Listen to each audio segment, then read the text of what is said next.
মোহনপুর মহকুমা সম্পাদক পার্টির এটা বলেছেন, আমি যেটা যুক্ত করতে চাই, সাবিয়া খাতুন একজন ধর্মীয় সংখ্যালঘু। পুরুষ লোকেরা বাইক বাহিনী একজন মহিলার উপর আক্রমণ করেছেন, খুব পৈশাচিক কায়দায় আক্রমণ করেছেন। আজকে মোবাইলে পাঠিয়েছেন কিভাবে ঘটনা করেছে। আমরা যেটা মনে করি, মোহনপুরের ঘটনা এবং গত 5 তারিখে অনঙ্গনগরের যে বোমা ফাটানোর যে ঘটনা, একটার সাথে একটা যোগসূত্র সেখানে আছে। মোট কথা হলো, সিপিএম করা যাবে না, কোনো সংগঠনের মিটিং করা যাবে না, একমাত্র বিজেপিই থাকবে, একমাত্র শাসক দলই ওই এলাকাতে এই সমস্ত প্রোগ্রাম করবে। এখানে সিপিএম বা তার এই সমস্ত গণসংগঠন কোনো প্রোগ্রাম করা যাবে না। এটাই হলো তাদের চিন্তাভাবনা। এইসব থেকেই এইরকম ধরনের ঘটনা তারা করছে।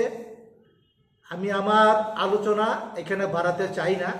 আমরা চাই গত 2018 সাল থেকে যে ধরনের ঘটনা মোহনপুর বিধানসভা এলাকাতে এবং অংশত এখানে ভামুটিয়া বিধানসভা এলাকাতে এখানে যে সমস্ত ঘটনাগুলি ঘটছে দিনের বেলায়, গতকালকে এই ঘটনা যখন হয় তখন মহকুমা সম্পাদক মণ্ডলের মিটিং কালীবাজারে চলছিল।